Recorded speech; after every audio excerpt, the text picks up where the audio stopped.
So welcome back to DNA Results Live, the moment of truth. My name is Laura Olmsted. I am the founder and executive director of DNAngels. And today we're going to give live results to my client, Keri, who is donor conceived. Hi, Keri. Hi. It is so nice to meet you. It's nice to meet you. We just got started on your case yesterday. I'm sure that you feel like this has just been a whirlwind for you. Can you tell us a little bit about your story? Tell us when you found out. Tell us everything. Sure. I had a normal childhood like most people think is normal. I grew up with a mom and a dad and siblings that I always assumed were full siblings of mine. They were twins. For a Christmas gift a few years ago, I gave one of my brothers a Ancestry DNA kit because I was curious to what our background was, and he was really heavily into genealogy and looking into that. And he did that and found out our background, or what we thought was our background. And then a couple weeks ago, I got a text from him. He was very concerned and very upset because he got a new match, and it was a father. And that was a startling thing for him. He was wondering if there was a mistake, if the DNA wasn't right. Right. His head was everywhere, thinking of really bad things. And I was trying to explain to him, you're a twin, a fraternal twin. There is a possibility that you were a sperm donor, conceived person. We ended up talking to my mother, who denied it at first. She would not come clean. She said, I don't know why it would match you with a father. I don't know why. And then a couple of days later, she called me and said, I have something to tell you. Your brothers were donor conceived, and so were you. My brothers have a different donor than I. I went looking to see what my story was. Well, you came to the right place. How did you hear about DNAngels? I was looking for different resources when I found out. I ended up on the donor registry, and they have resources listed there, other resources that I could go through, and I saw DNAngels listed. So I thought, why not reach out and see if they could help. That's great. I'm so glad they have us listed as a resource. We do take an extraordinary amount of donor conceived cases. I'm glad that we met you. Your case was pretty straightforward. You did have it looks like one donor conceived sibling out there that's currently a match. I do recommend that you upload to all of the free sites like MyHeritage, FTDNA, and GEDmatch to see if you have more. And then for anyone searching for a biological parent, we always recommend you pay for the two major testing sites, which is Ancestry and 23andMe. Ancestry has a database, I believe, currently of 25 million people, and then 23andMe, I believe, is 14 or 15 million. And those are two great ponds to dip your toes in if you're looking for your half siblings. I did tell you before we came on air what your grandparents and your donor's last name is, because we don't reveal, personal information here on the show. But do you prefer that I call your donor your donor, or do you want to call him Dad? It's up to you. I think I'd like to call him my donor. Very good. So we will refer to him as your donor. As your donor, he has parents, and those are your grandparents. We don't say your donor's parents. They didn't sign any contract. They did not agree to have extra grandchildren out there that they didn't know. So they are your ancestors. And I am happy to tell you that your grandfather's name is Roswell, and your grandmother's name is Adelheid. So grandma was born in Germany, and she came to the United States. Yes. And so all of her family, I can't find sisters for her. I did find her parents and her grandparents, but I can't find any like aunts, uncles, anybody for Adelheid, because she was born in Germany, and there just are no records in Germany. Someone had came before me and put her ancestors in a family tree at Ancestry, so I was able to just copy that over. One of your cousins, as a matter of fact. But Adelheid is your grandmother. Technically, she is Adelheid Elizabeth Hedwig Maria, and then her maiden name, plus her married name. Unfortunately, she did pass last year. And then her husband, your grandpa, is Roswell. And he was born in Florida, and he also passed in your state of residency when you were born. So we don't give out the state either. They had, let's see, 1, 2, 3, 4, 5, 6 children. Of those children, 5 were boys. So your donor will be one of those 5 boys. They had 5 boys and 1 girl. So you have 1 aunt and 4 uncles, and then one person is your donor.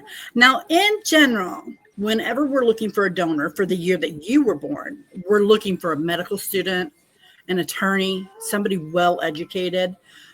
And in this family, there is 1 doctor, and I believe he's your donor. So he's actually a dentist, but he's a doctor. He actually teaches dentistry and medical students different things. And so I don't know where to start. Do you want to see a picture of your grandma and grandpa first, or you want to go straight to your donor, who I believe is your donor? Because remember, it's 1 of 5. We can eliminate 2 because you have 2 first cousin matches, so their dads can't be your donor. That leaves me 1, 2, 3. Looking at the background of the other 2, they just don't fit a typical donor profile. And I've taken hundreds of these cases. I've solved thousands. I've taken hundreds of donor conceived cases, and he's just really the perfect fit.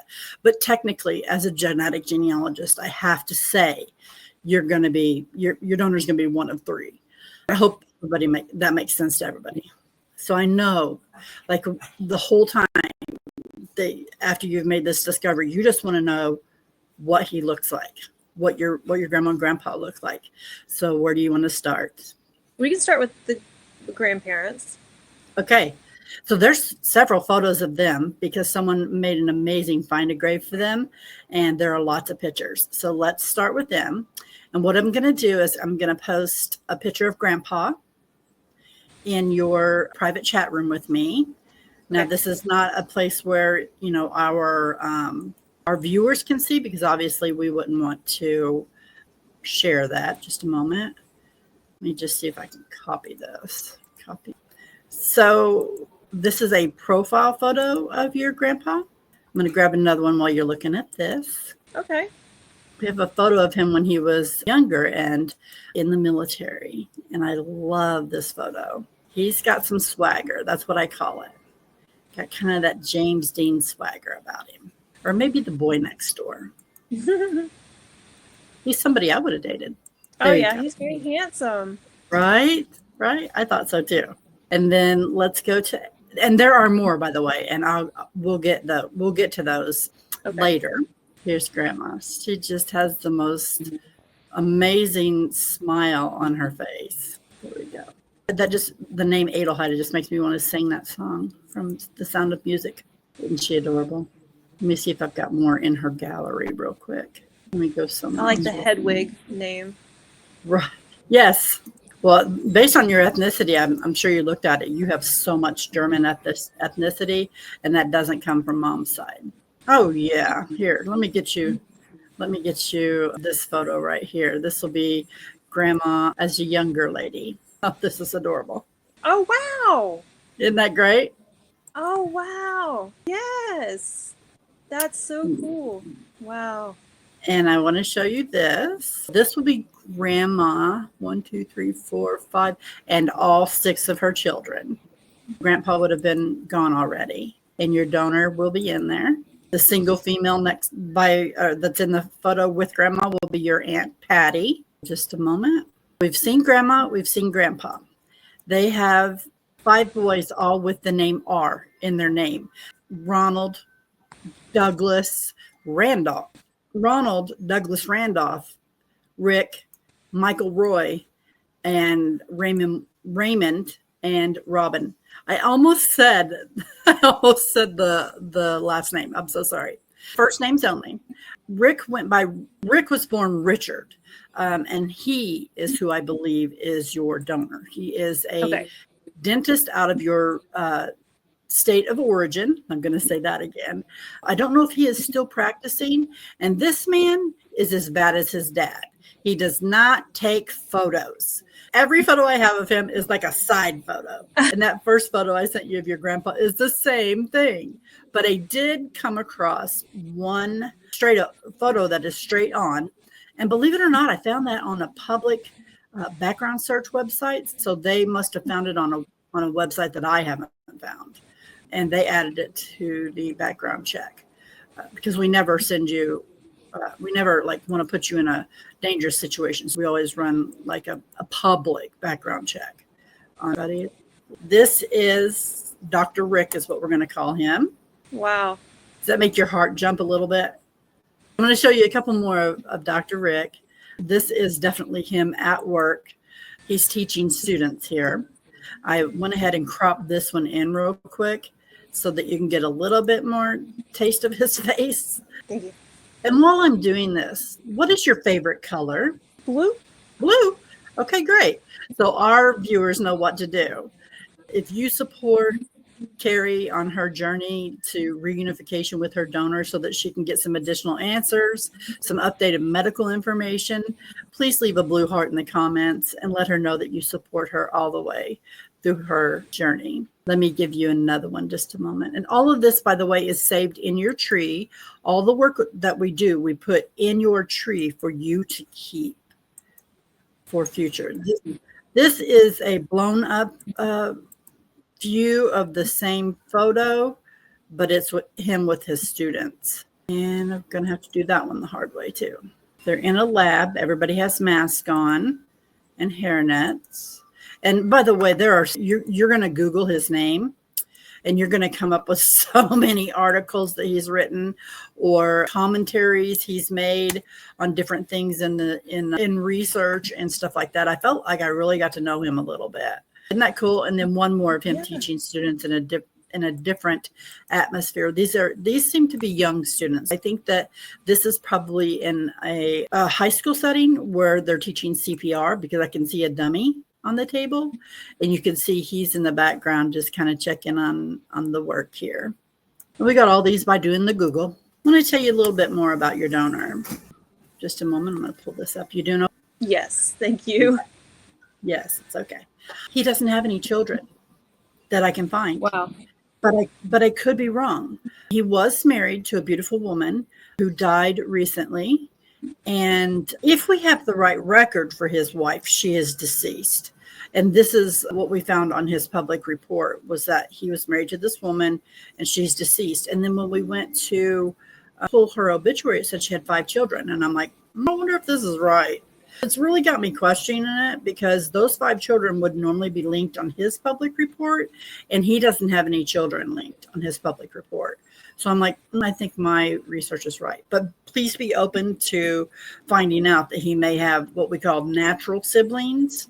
So donor conceived siblings are donor conceived. And then we call the natural children with a wife natural children, the ones that he raised. But I don't think he had any, but you have a lot of cousins.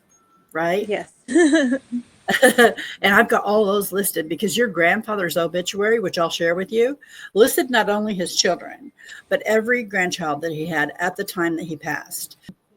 Dr. Rick didn't have any children at that time, which was 2006. So that would have meant in the last 20 years he had children, which is absolutely possible. I just think there's something wrong about the record for his wife. You've got tons of DNA matches to grandpa's family, hardly a lick to grandma's, because in case you didn't know, it is illegal to take a consumer DNA test in Germany and France without medical supervision or without medical supervision and without a medical need. It's a strict law. I had heard that for a long time, and then today I actually went and studied it. They actually passed that law in 2009, and direct-to-consumer DNA testing didn't really get a good start until 2013. That's why you generally will not have any matches to your German family unless they came to America. And so far, I've only seen grandma that came to America, which is why I said I can't find siblings for her.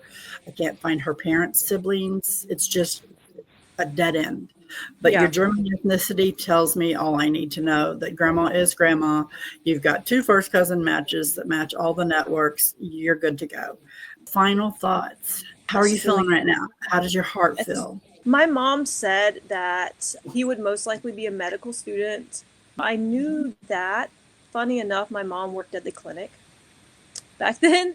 So I knew it was a possibility he was a doctor or a nurse or something. But this is really neat to see pictures of him working and just to know that he's got papers written. It's really cool. And finding out that I'm German is crazy. It's neat. Right? In closing, everybody knows to leave you a blue heart to support you on your journey. I do recommend that you reach out. I'll coach you through that whole process. You can either call him or email him, whatever you're comfortable with. You can write him a letter. We've got all the scripts you need to make a successful contact with him. Keri, I want to thank you so much for joining us today, for being open about sharing your story, for letting me tell you your results live. We know this is not easy. It's a very vulnerable position to be in. And I don't know, honestly, 7 years ago, if I could have done the same thing. We're going to take your case regardless of whether you'll be on camera to tell your story. But we appreciate the clients that are doing this for us, because we want everyone to know that you're not alone on this journey. Finding out that your dad's not your dad after taking a DNA test happens to 15 to 16% of people who take a DNA test. Imagine 15 to 16% of 25 million alone at Ancestry. Then you add the 15 million in it at 23andMe, the 8 million in from MyHeritage, and the list just goes on and on and on. So I want to thank everybody for being so supportive of our organization, supportive of our clients, and for showing some love in the comments. Until next week, friends, you have a good day.